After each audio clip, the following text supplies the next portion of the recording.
ईद के दिन नाज़रीन ने देखा भी होगा, ऐसी वीडियोस देखने को मिलती हैं जिसमें जानवर भागता है, गायें भागती है अक्सर उतरते हुए, और फिर वो देखने वाला होता है कि वो किसी के काबू में नहीं आती, काबू में नहीं आती। और ये तो ऊंट पकड़ लेता है, ये बेकाबू हो जाता है।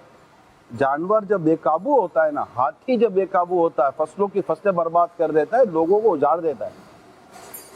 बेसिकली जब आप जानवर की तरफ इंसान जाता है ना, देखो आप लोगों को पीछे से आवाज आ रही है, घबराहट शुरू हो गई, भागने की कोई बात हो रही है, लगता है कोई जानवर असर को, उसको थोड़ी समझ में आ रहा है कि मैं क्या बोल रहा हूँ, ठीक है।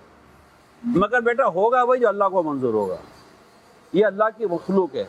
मच्छर हो, कीड़ा हो, मकोड़ा हो, सांप हो, शेर हो, कुत्ता हो, हाथी हो, कैसा ही कोई जानवर हो, उसने करना वही है जो उसको रब का हुक्म होगा, होता वही है। गौसे पाक रहमतुल्लाह ताला अलैह बयान फरमा रहे थे, आपका बयान था कज़ा और कदर का, यानी होता वही है जो अल्लाह चाहता है, इस पर आपका बयान था।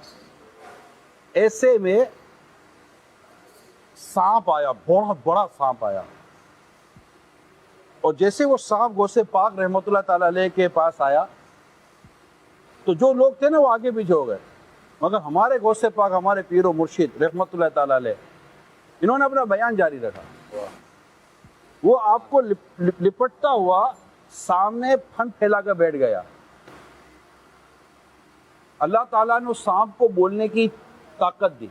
सुभान अल्लाह। उस सांप ने कहा कि हुजूर, मैंने इस अंदाज से कईयों को कज़ा और कदर के बयान से आगे, कज़ा और कदर का मतलब होता है जो अल्लाह चाहता है वही होता है, तो मैंने उनको आजमाया तो वो आजमाइश पे पूरा ना उतरे। वो सेपाक रहमतुल्लाह अलैह फरमाते कि तू है क्या, क्या फरमाते, तू है क्या, तो मामूली कीड़ा ही तो है, तू है क्या, सांप को बोल, सांप को फरमा, तो मामूली कीड़ा ही तो है, मेरे रब के हुक्म से है, मेरे रब के हुक्म से चला जाएगा, तूने वही करना जो तुझे मेरे रब ने फरमाया है, मैं तुझसे क्यों डरूं। ये हमारे गौसे पाक रहमतुल्लाह ताला अलैह का मकाम देखे, माशाल्लाह हम उनके मुरीद हैं, तो क्या बात है गौसे आजम की। ये बेसिकली इंसान से डरते हैं, हम इनसे डरते हैं ना। अब छिपकली से कौन कौन डरता है, सही बताया सही बताया, इसमें क्या है, नहीं डरते छिपकली से, शान डर नहीं लगता होगा छिपकली को देख के, एक वहशत आती होगी इसकी, नहीं वो तो चलो मुबीन ऐसा है ना, गंदगी आती है। वो देखे मुबीन भाई के कमरे में जिस दिन आएगी उस दिन देखेंगे मुबीन भाई छिपकली कमरे में हो, मुबीन भाई अकेले सो जाए, और फिर देखेंगे मुबीन भाई अपने अब्बू अमीन भाई को आवाज देते हैं, अब्बू छिपकली। चलो कोई नहीं, उमूमन छिपकली से बच्चे बड़े एक खौफ आता है, वहशत होती है, डर लगता है। छिपकली आती है तो बच्चे या बड़े उमूमन भागते हैं, लेकिन आप जब भी छिपकली की तरफ भागोगे ना, छिपकली भागेगी, ऐसा ही। तो अर्ज करने का मकसद ये बेटा कि जानवर पर रहम करना चाहिए, इन पर शफकत करनी चाहिए, यानी इनके साथ प्यार का बर्ताव करना चाहिए, इनको तकलीफ़ ना हो। अगर हम इनको तकलीफ़ पहुंचाते हैं ना, फिर ये बिफरते हैं, इनको बिफरना समझते हो, फिर ये बिगड़ते हैं, बिगड़ते। अभी वो पिछले दिनों में बेल को जो हाथ लगा रहा था, तो जब मैं इसके मुंह पर हाथ लगा रहा था तो ये मुंह हिला रहा था, जब मैं इसकी वो गर्दन पर हाथ फेरता था तो वो कुछ नहीं, तो ये इसको था कि मेरे मुंह को कोई ना छेड़े भाई। वैसे आपके मुंह पे भी कोई बार बार करके यूं हाथ लगाएगा तो आपको भी चीड़ हो गई थी, ऐसा लगा मेरे को, चीड़ हो गई है। फिर ये बंदा था, तो फिर हमने ये मशवरा किया यार बेचारे को खोलो चलाओ, ये तो लगता है बेचारे खड़ा बोर हो गया होगा ना, तो थोड़ा इसको चलाया फिर आया तो सेट हो गया। तो ये होता है कि बाद का जानवर, इसे इंसान की एक साइकी है, जानवर की भी साइकी होती है। चलें, अस्सलाम वालेकुम रहमतुल्लाहि व बरकातहू। वालेकुम अस्सलाम रहमतुल्लाहि व बरकातहू। जब ईद पर जानवर वगैरह कट रहे होते हैं तो लोग जो है वीडियो वगैरह बनाते हैं, तो ये वीडियो बनाकर दोस्तों या फिर इंटरनेट पर शेयर कर सकते हैं? लोग बनाते हैं, और इसमें अच्छी नीयत बनाना तो इतना आसान नहीं है, मुश्किल है। मगर अमीर सुन्नत की तालीमात को अगर हम सामने रखते हैं तो अमीर सुन्नत का ये ज़हन है, हमें जो देते हैं कि आदि इबरत ले और इनसे सबक हासिल करें कि ये तो कटा और कट के ठंडा हो गया, मौत तो मुझ पर भी आनी है, और मौत का एक झटका तलवार के 1000 वार से सख्त है। ये बच्चे भी सोचे मौत के बारे में, हर कोई सोचे। बच्चों के लिए तो ये है कि एक बुजुर्ग रहमतुल्लाह ताला ने एक बच्चे को देखा कि वो बच्चा एक जगह बैठा था गमज़दा, और दूसरे बच्चे खेल रहे थे। तो दूसरे बच्चे खेले तो उन्होंने जाकर बैठा, तो आप क्यों नहीं खेलते हो? तो बच्चे ने कहा कि मैं खेलने के लिए पैदा नहीं किया गया हूँ। बड़ी बात थी भाई, मैं खेलने के लिए, बच्चे ने ये जवाब दिया, बड़े बड़े को ये जवाब नहीं आता। उस बच्चे ने बहुत सारी नेकी वाली बात की। इसमें एक बात ये थी, जब उस बच्चे का खौफ खुदा और अल्लाह से डरना देखा, तो बुजुर्ग ने फरमाया कि आप तो बच्चे हो, आप क्यों डरते हो? अब बच्चे का जवाब सुनिए। बच्चा कहने लगा कि मैं क्यों ना डरूं, मैंने अपनी अम्मी को देखा है कि जब वो आग जलाती है तो बड़ी लकड़ियों को जलाने के लिए मेरी अम्मी छोटी लकड़ियों का इस्तेमाल करती है। तो कहीं ऐसा ना हो कि जहन्नम की आग भड़काने के लिए अल्लाह ताला मुझे छोटे बच्चों को जहन्नम में डाल दे। तो ये उसको खौफ खुदा था। तो वक़ूदुहुन नासु वल हिजारा, इस आयत के हिस्से के तहत उसने बच्चे ने कहा। तो ऐसे बच्चे गुजरे और इसके कई वाक़यात हैं, रोने के वाक़यात, खौफ खुदा। तो ऐसे बच्चे हैं जिनके अंदर इस तरह की बातें आई हैं, इस तरह की बातें वो करते रहे हैं। किताबें हैं बच्चों की हिकायत वगैरह इस तरह की, ईमान अफरोज़, सबक आमोज़ पढ़ने से हमारे अंदर ईमान भी कामिल होता है और खौफ खुदा भी पैदा होता है। तो अगर इस तरह, ये घर के माहौल पर डिपेंड कर, लेकिन सर बच्चों को इस तरफ सोच लाना इतना आसान नहीं है। बड़ों की सोच नहीं है तो बच्चे की सोच कहाँ से आएगी? बच्चे तो खेलेंगे ना। हाँ, बच्चे खेलेंगे, स्कूल में जाके खेलेंगे, लेकिन अब देखो घर आके खेलेंगे। हामिद बच्चे रोते हैं, बड़े नहीं रोते। बच्चों का दिल जानवर में, अब जैसे इनको को बबलू पपलू मिला होगा बकरा, तो हमारे जो कटेगा तो रो जाएंगे। हमारे चुन्नू मुन्नू हैं, अभी चुन्नू मुन्नू जो हमारे पास आए हुए हैं, तो मुन्नू हसन रजा के पास है। तो मुन्नू, मुझे अंदाजा है कि हसन रजा मुन्नू को नहीं काटने देगा, वो कटेगा तो वो रोएगा। तो ये अच्छा, बड़ा नहीं रोता, पहले हम भी रोते थे। अब बच्चे की एक, समझे कि बच्चे की जानवर के साथ एक अटैचमेंट हो जाती है। उसको नहीं पता कि ये बकरा ईद और ये वाजिब और ये आका में शरीयत, उस पर अंदाजा नहीं होता। तो बच्चों की एक अपनी फीलिंग्स होती है जो बड़ों की नहीं होती, बड़ों की अपनी फीलिंग्स होती है जो बच्चों की नहीं होती। लेकिन दोनों की जो फीलिंग्स है वो दोनों होनी अच्छी चाहिए। तरबियत तो होगी तो इंशाल्लाह बेहतर हो जाएगा। जी बेटा। वालेकुम अस्सलाम व रहमतुल्लाहि व बरकातहू। अच्छा, निगरानी शुरा, बाज़ औक़ात ऐसा होता है कि जब जानवर को गिराते हैं ज़ब्ह करने के लिए, तो जब छुरी रखते हैं उनकी गर्दन में, तो बाज़ औक़ात ऐसा होता है कि जानवर जो है उठ के भाग जाते हैं। तो इस सूरत हाल में हमें क्या करना चाहिए? असल में ये जो काटने वाले होते हैं ना बेटा, गोश्त फरोश, कस्साब भी बोलते हैं उनको, ये बाज़ औक़ात उनके अंदर तजर्बे की कमी होती है, वो सब सही बांधते नहीं हैं। अगर जानवर के 3 पाँव बांध दिए जाए ना, 1 पाँव नहीं बांधना चाहिए था पीछे वाला, ताकि वो कटने के बाद जब पाँव हिलाएगा ना, तो जो ब्लड है ना, वो ब्लड उसका बाहर निकल जाए। साइंटिफिक पॉइंट ऑफ व्यू पर भी ये बेस्ट फॉर हेल्थ इसको कहते हैं, ये सेहत के लिए अच्छा है, क्योंकि खून निकल जाएगा तो गोश्त बेहतर हो जाता है। तो उसको वो पंपिंग करता है, वो ये सब नेचुरल सिस्टम है, तो वो पंपिंग करता है। जब आप देखोगे तो बकरा हो या बड़ा जानवर हो, ये करना चाहिए। तो होगा ये कि अब वो उसको बांधते नहीं है, वो तो फेंकते हैं, वो खड़ा हो जाता है। तो जो उसके 1-2 साथी होते हैं वो भी बातों का छोड़ देते हाथ, वो भी चिल्लाते हैं, अबे छोटे पकड़ के रख इसको। बोलते कहाँ से पकड़ के रखो, खड़ा हो गया है। वो खड़ा होता है तो वो भिपरा हुआ होता है, जब भिपरा होता है तो फिर वो, आप देखा वो इतने सो लोग खड़े होते, सब उसको रास्ता दे देते, जी उधर चले जाइए, ठीक है।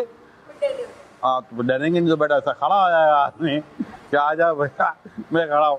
अच्छों की वो ताकत जो है ना, वो यही बात हो रही है, जब जानवर बिफरता है तो फिर वो गाड़ी मारी, शीशा बीशा सब तोड़ पड़ कर रख देता है। आप बोलो यार शीशा तोड़ दो, उसको क्या पता है शीशा है, इसमें साथ भी नजर आता है। तो ये जानवर तो जानवर होता है, तो इसको सही बांधना चाहिए और इसको सुन्नत के मुताबिक लेटाना चाहिए और सुन्नत के मुताबिक इसको ज़बा करना, जो मुस्तहब तरीके हैं वो करना चाहिए। तो अगर प्रॉपर बांध के रखेंगे बेटा तो इंशाल्लाह भागेगा नहीं। अच्छा निगरानी शुरा, मेरा दूसरा सवाल ये कि हमारे दिल में कुरान पाक की तिलावत करने का शौक़ कैसे पैदा हो सकता है? इसके फ़ज़ाइल पढ़ने पड़ेंगे घर में। असल में बेटा ये डिपेंड वैसे ज़्यादातर करता है घर का माहौल।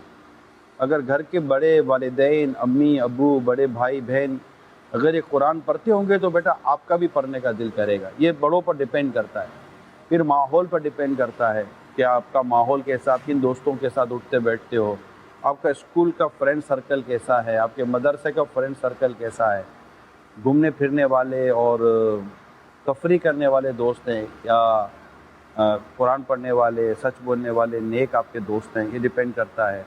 अगर वालिदैन कुरान पढ़ते हों, घर में कुरान पढ़ा जाता हो, जुमे जुमे अमूमन घरों में कुरान पढ़ा जाता है तो बच्चों को बिठा देते हैं, आप भी पढ़ो, सूरह कहफ की तिलावत करो, दीगर सूरतों की तिलावत करो। अभी हमारे इनके वालिद साहब हाजी अमीन बता रहे थे, रमज़ान के अब्बू, कि पुरानी बात बता रहे थे, आपके अब्बू के दादा की बात बता रहे थे, आपके परदादा, कि उनका ये मामला था कि वो रमज़ान में तरावीह पढ़कर घर आते और सारे ही सर्कल बना कर बैठ जाते थे, और जो सवा पारा पढ़ा जाता था तरावीह में वो थोड़ा थोड़ा सारा पढ़ा करते थे। ये सूरह यासीन की तिलावत होती थी घर के अंदर। तो आप देखें ये घर के कुरान, अब माशाल्लाह इनके अब्बू जो हैं हाजी अमीन रुकन शूरा हैं, माशाल्लाह कुरान पाक सिखाने पढ़ने के ताल्लुक़ से ये अच्छी इनकी वो खुसूसियत है माशाल्लाह। तो ये होता है बेटा कि अगर वालिद साहब इस तरह करे तो बच्चों के अंदर वो चीज़ें आ जाती है। तो ये वालिदैन को चाहिए जो इस वक्त देखो सुन रहे हैं कि अगर आप अपने घर में कुरान पढ़ेंगे, औराद वज़ाइफ पढ़ेंगे, दुरूद पाक पढ़ेंगे, नमाज वक्त पर पढ़ेंगे तो बच्चे भी इसके आदी हो जाएंगे। बच्चा सुनकर कम, देख कर ज़्यादा अमल करता है माशाल्लाह। और आप इस वक्त मुझे सुन रहे हो, फिर भी सर हिला रहे हो, कमाल है आप लोगों का। जी जी रमज़ान। अब ये भी होता है कि काफ़ी दफ़ा कुरान पाक के भी फ़ज़ाइल हैं, जब सूरह मुल्क रात को पढ़ी जाती है उसके भी फ़ज़ाइल हैं। अब रोज़ रात को अगर मैं जैसे मिसाल के तौर पर मैं भी तिलावत करता हूँ घर में, तो इससे मुझे हिफ्ज़ भी हो जाती है। कभी कभार कोई सूरत अगर अलग पढ़ी जाए तो रोज़ एक रात में पढ़ी जाए तो मुझे भी हिफ्ज़ हो जाती है। कुरान पाक का बेटे, कुरान पाक का एजाज़ है कि अल्लाह ताला ने कुरान को याद करने के लिए आसान कर दिया है। इसको आप बार बार पढ़ेंगे तो याद हो जाता है। ऐसा ही है। ये कुरान पाक में भी है, आयत करीमा स्क्रीन पर आप देख सकते हैं तर्जुमा कंजुल ईमान के साथ। तो कुरान याद करने के लिए आसान किया गया है, तो इसको बार बार पढ़ने से इसकी आयत और इसकी सूरतें याद हो जाया करती हैं, तो इसको पढ़ना चाहिए बार बार। अल्हम्दुलिल्लाह बेटा। अस्सलाम वालेकुम वरहमतुल्लाहि वबरकातुहू। वालेकुम अस्सलाम वरहमतुल्लाहि वबरकातुहू। निगरानी शुरू, मेरा आपसे ये सवाल है, क्या हम अपने बहन भाई को बेस्ट फ्रेंड बना सकते हैं या कोई और दोस्त को भी बना सकते हैं? असल में हमारे बेस्ट फ्रेंड में उसका एक कॉन्सेप्ट अलग है, बेतकल्लुफ़ होना। दोस्त तो भाई बहन तो दोस्त है ही ना बेटा, अच्छे दोस्त होते हैं। अगर इनसे दोस्ती हो जाए, घर के अंदर ही रहें, घर के अंदर ही कुछ ना कुछ ऐसी इफ़ेक्टिव अट्रैक्टिव एक्टिविटीज़ हों, तो भाई बहनों के साथ हो तो मोहब्बत तो प्यार रहेगा। वैसे दोस्तों में जैसे मोहब्बत होती है, दोस्त कोई चीज़ ले ले तो भाई बहनों में कम देखने को मिलती है। हाँ, मगर वो माहौल पर डिपेंड करता है। के ही होते हैं, घर में नहीं होते। एक कुछ मिलेंगे आपको कि दो भाई ही दोस्त थोड़ी मिलती है। हाँ, दो भाई दोस्त हैं। उनकी दोस्त भी कॉमन होंगे, बहनें भी दोस्त अलग होती अलग हैं। होंगे। तो ये सम टाइम होता है। इसमें एज फैक्टर भी है बेटा, थोड़ा इसमें एज फैक्टर भी होता है कि अगर 5-7 सालों का फ़र्क हो तो फिर थोड़ा सा वो गैप ज़्यादा आ जाता है, लेकिन 1.5-2 साल का फ़र्क हो ना तो अमूमन अंडरस्टैंडिंग बन जाती है। निगरानी शुरू, आपसे पूछना ये कि आप अपना बताइएगा कि कभी कोई गाय भाग गई तो आपने कभी किसी गाय को पकड़ा है, भागती हुई गाय को, और अगर कोई गाय भाग जाए तो लोगों को क्या करना चाहिए? अब बच्चे इस पर अपना क्या किरदार अदा कर सकते हैं, बड़े क्या किरदार अदा कर सकते हैं? नहीं तो क्यों भागेगी भाई, क्यों भागेगी? भाग जाती है ना, बात होता है, भाग क्यों जाती है। भागे? जब गाय को गाड़ी से नीचे उतार रहे होते हैं तब भाग जाती है, भाग जाती है। हाँ, नहीं तो मुझसे क्यों जरूर है, मुझसे भागेगी। यहाँ आपसे पूछे ना, आपने कभी भागती हुई गाय को पकड़ा हो तो आप अपने एक्सपीरियंस। भागती गाय को पकड़ना और है, अपने यहाँ से भाग जाना और है। वैसे यूं ना कोई भागता जानवर पकड़ा है, ना अपने यहाँ से कोई जानवर भागा है, ऐसा कभी हुआ ही नहीं है। असल में आप अगर एहतियाती तौर पर चले ना तो उम्मूमन ये वाक़ियात कम हो जाते हैं। तो हमारे यहाँ शुरू में बकरा आता था,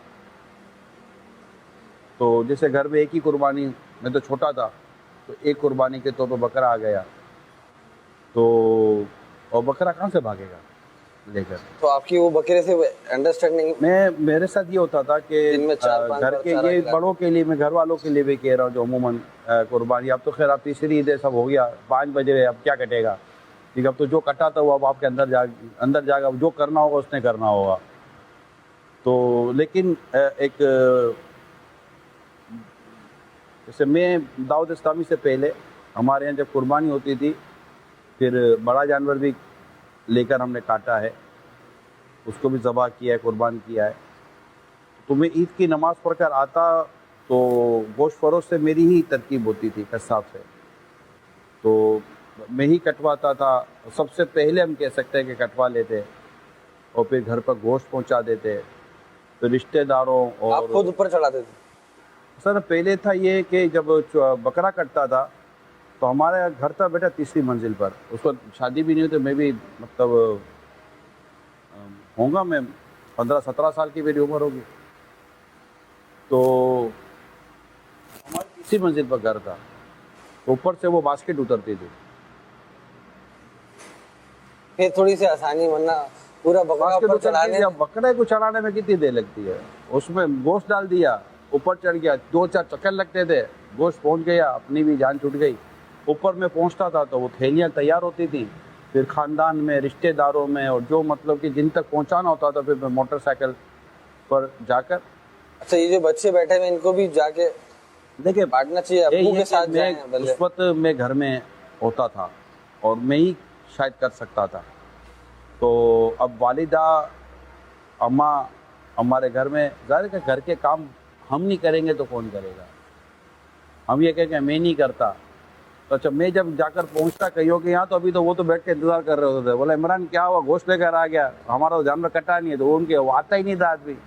मैं पहले से ही सारी तरकीबें बना कर रखता था, और शायद मुझे याद पड़ता है कि शायद ख़ानदान में सबसे पहले जानवर हमारे कटकर हमारे बट जाता था, और 1-1.5-2 घंटे में मैं फारिग हो जाता था, 2-2.5 घंटे में।